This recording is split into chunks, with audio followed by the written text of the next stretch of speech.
ভারতীয় সংবিধানে প্রস্তাবনা রয়েছে।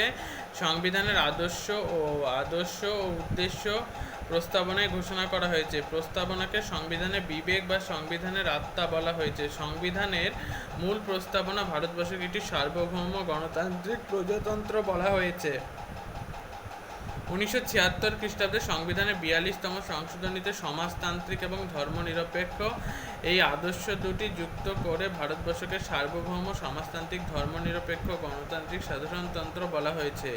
এই শব্দগুলির প্রত্যেকটির তাৎপর্য রয়েছে। সার্বভৌম বলতে বোঝায় ভারত রাষ্ট্রের অভ্যন্তরীণ বৈদেশিক নীতি নির্ধারণের ক্ষেত্রে চরম বা চূড়ান্ত ক্ষমতার অধিকারী। বিদেশি কোনো রাষ্ট্র বা সংস্থার আদেশ, নির্দেশ বা অনুরোধ ভারতকে মানতে বাধ্য নয়। সমাজতন্ত্র বলতে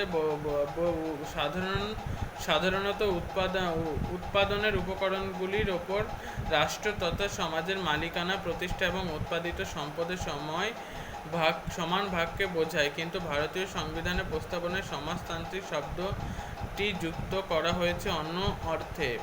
সেখানে মিশ্র অর্থনীতি অর্থাৎ রাষ্ট্রীয় ব্যক্তি মালিকানা নির্ভর অর্থনীতির মাধ্যমে সমাজতান্ত্রিক ধাঁচে সমাজ ব্যবস্থা গড়ে তোলার কথা বলা হয়েছে।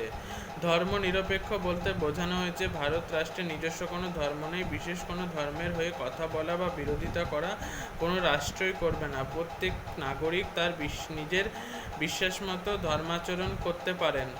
ব্যাপক অর্থে গণতন্ত্র বলতে সামাজিক, অর্থনৈতিক, রাজনৈতিক প্রভৃতি ক্ষেত্রে সমতা প্রতিষ্ঠার কথা বোঝায়।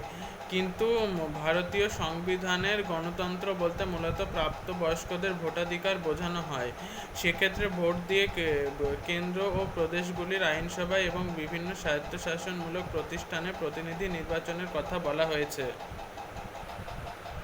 সাধারণতন্ত্র বলতে বোঝায় ভারতের শাসন ব্যবস্থায় বংশানুক্রমিক কোনো রাজা বা রানীর স্থান নেই। ভারতীয় শাসন ব্যবস্থার শীর্ষে রয়েছে রাষ্ট্রপতি। তিনিও ভারতের জনগণের দ্বারা পরোক্ষভাবে নির্বাচিত। সংবিধান অনুযায়ী ভারতের শাসনতন্ত্রের উৎস বা রক্ষক ভারতীয় জনগণ। সেজন্য ভারতীয় সংবিধানকে সাধারণতন্ত্র শব্দটি ব্যবহার করা হয়েছে।